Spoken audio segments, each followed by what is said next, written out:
Thanks to the support as a channel member, Colin Archer. Oh, boys and girls, clearly having the Bourne shirts on sale this week, link at the top of the description down below. Clearly having those shirts on sale has sparked the boys into life. Not only are we looking good for finishing in the playoffs now, we've got a pretty good chance of not only automatic promotion, but we're in a title race all of a sudden.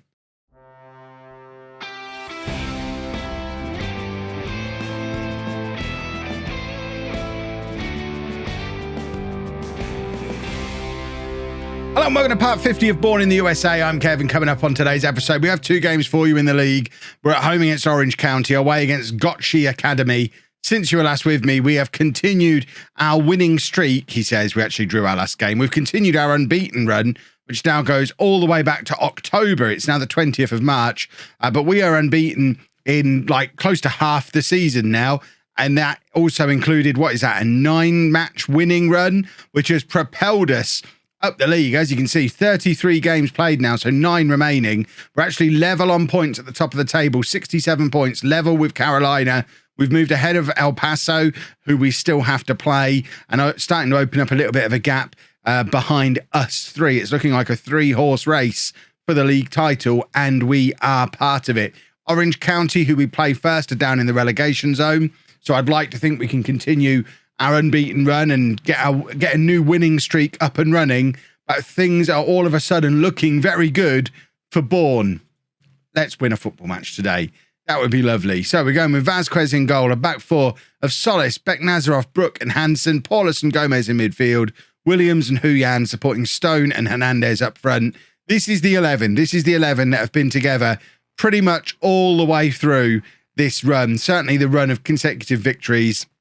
If these 11 men were available, these 11 men played, and they're looking like a good team. We don't have much in the way of backup players. You can see down on the bench, it's pretty slim pickings with what we've got down there.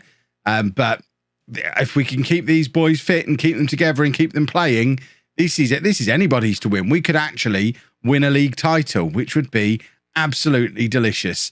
Paulus picking the ball up in midfield, 12 minutes on the clock currently. He plays it back to Beck Nazarov, who plays it forward for Hernandez. Stone now slotting it in nicely for Huyan, who just trickles it underneath the goalkeeper for his 14th goal of the season. Such intelligent finishing from Huyan, and what a player he's turned into over the last 5 years or so. We knew he was good when we signed him, but my goodness, he gets better and better every year. And this front three that we have of Stone, Huyan and Hernandez, we weren't using them in this combination at the start of the season. And that's why we started badly. If we'd have gone with this three all the way through, and not forgetting Williams as well. Williams sometimes gets a little bit of a raw deal because he's not quite on the level as the others, but he is a very solid contributor, as he has been for a number of years now.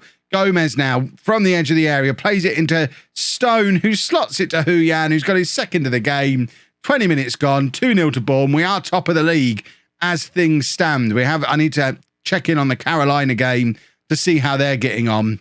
What we would love to see is that we'd be far enough ahead of El Paso that when we play them, we can afford to lose against them, because that's the one thing we haven't really had to do on this run, play against any of the top teams. Last time we played any of the top teams was when we were having our little run of 5-5 draws, and was it a 7-4 victory on the last episode? We have a habit of conceding against the bigger teams, but goodness me, if we learned how to score since Christmas. And there's Jeff Brook, who's always been able to score, our captain back in the team this year after losing his place last season, but he's very much been a part of this consecutive winning run that we've had going this year. And there's his 6th goal of the season from a Hernandez in swing at the slam dunk corner. Works every day. It doesn't work every time. It works a lot of times. Right, who are Carolina playing? Carolina are losing 1-0 away against Eastside FC at the moment. El Paso drawing away against Club Solos. So at the moment, we are not just top of the league, but there's a little bit of a gap starting to form between us and the two teams that we've been competing with. This is the perfect scenario at the moment. If things can stay as they are in this second half, we are going to be looking very, very good as we head in to this final stretch of the season.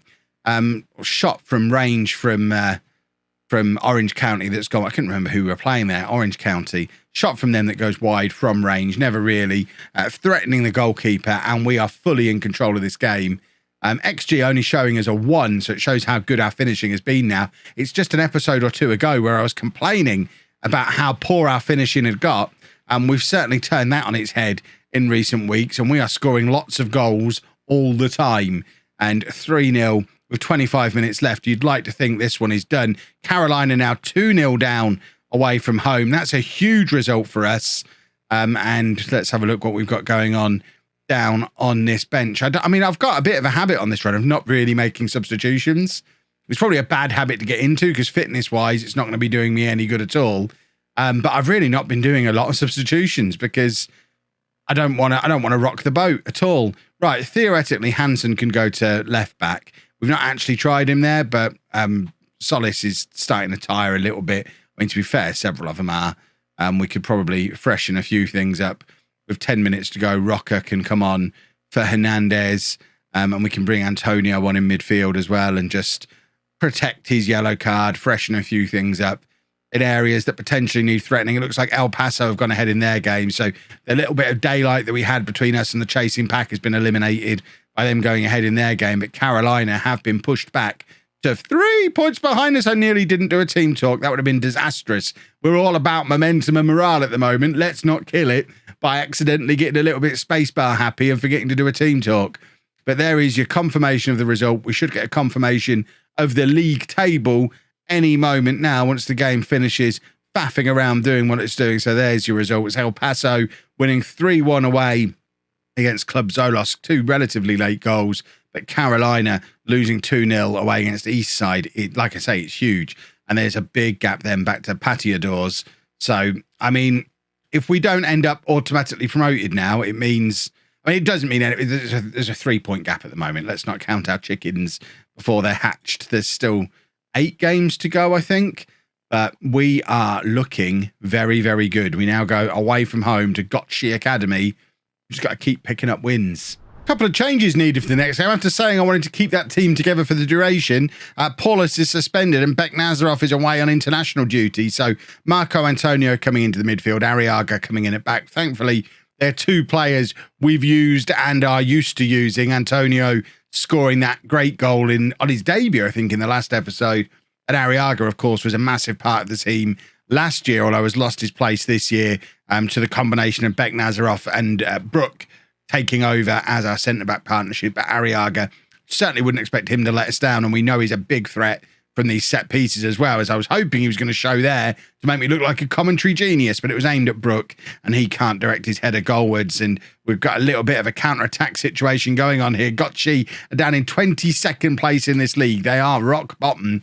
This should be a formality today. You can see the fans have turned out in force as well. And Jorge Hernandez is in and scores a 30th goal of the season for Hernandez, who is just a ridiculous goal machine, as we know. But 4 minutes on the clock, and we are heading towards, hopefully, another 3 points as we look to push ever onwards up this US football pyramid, which I think next stop is tier 6, I want to say. I think this is tier 7.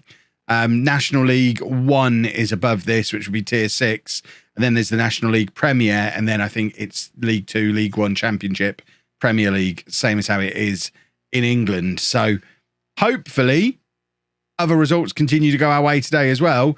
And we start to build a little bit of a cushion, because what I am a little bit worried about is that we've got to this point with just a ridiculous run of form that can't be maintained forever and probably can't be maintained till the end of the season. So we need a little bit of breathing space to make sure if and when we do hit some iffy form, we've got that little bit of padding on our score.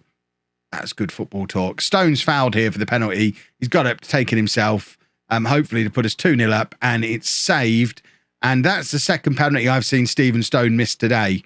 I've actually played through quite a few matches. Pretty much all of this run has happened today for me in real time. I recorded the last episode earlier today as well. So Stone, I think we probably need to take him off penalties, because it's all happening a little bit too often, the penalty misses. The combination of Huyan and I guess that was Hansen doing the tackle there, and we've won a free kick on the edge of the area, and this is definitely Jorge Hernandez territory. Perfect for the left footer. This is going top corner, surely. Bottom corner, and the keeper saves it. Again, seen him score one of those, just a little bit earlier today. Right. Carolina are drawing 0-0 at home against Charleston. I haven't had a chance to check in on El Paso yet. Hernandez is in and he's missed again. What is going on? This is turning into one of those worrying games where you dominate against weak opposition, but somehow mess up. We're still only 1-0 up.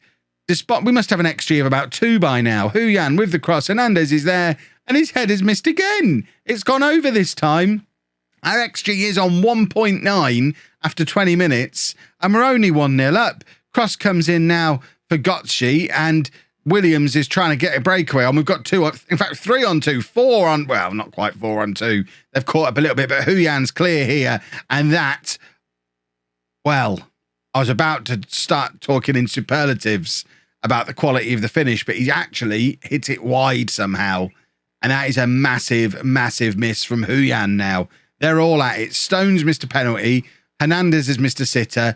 Huyan's missed a one-on-one when trying to be fancy. Someone needs to just leather this into the back of the net. Stone not leathering it. He's trying the little dink over the keeper now and thankfully succeeds. That takes balls of steel after missing a penalty earlier in the match. If you miss a penalty, you've just seen your teammate miss one of these and then you try one and it doesn't come off. You look like a right wally, but balls of steel.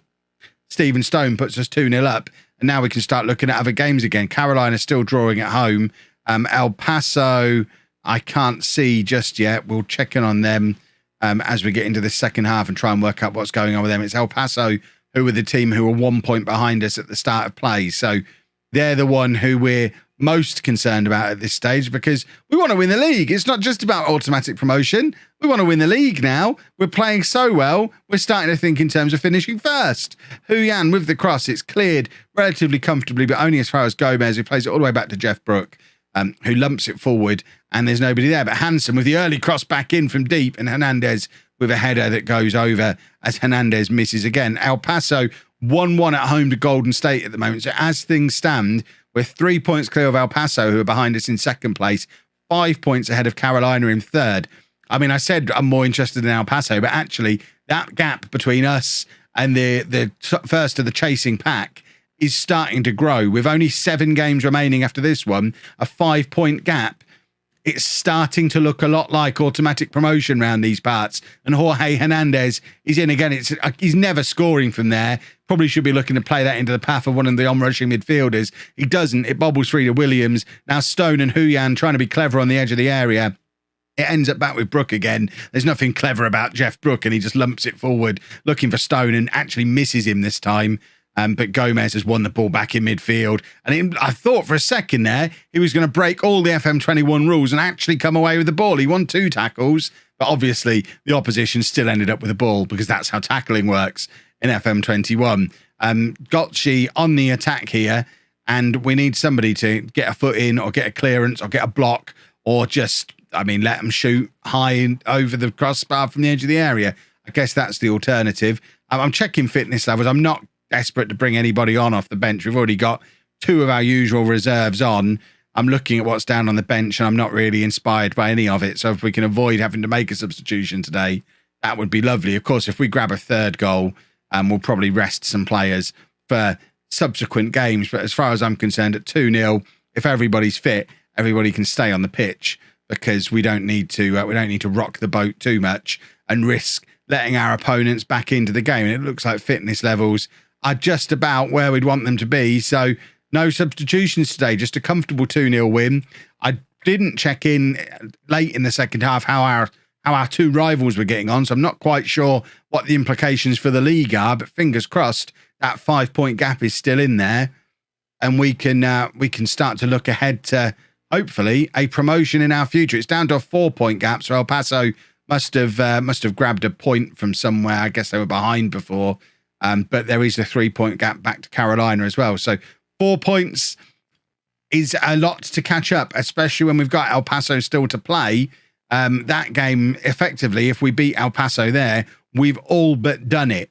I don't know if that will end up being a game that confirms promotion. It might not be something we can confirm quite that early, but I'll probably show you that game tomorrow anyway. And then if that doesn't confirm promotion, we'll show that game and then whatever match does. I think is the plan for tomorrow. I think in the circumstances, we've got to show the El Paso game because it is hugely significant with us 4 points ahead of them. Unless, of course, things change. If we end up down in 4th place before that match, I'll probably just sail through to the end of the season and show you how things finish. But for now, we will wrap things up there. If you have enjoyed that, please make sure you leave a nice big thumbs up on there for me. Subscribe to the channel for daily Football Manager videos. And thank you very much for watching.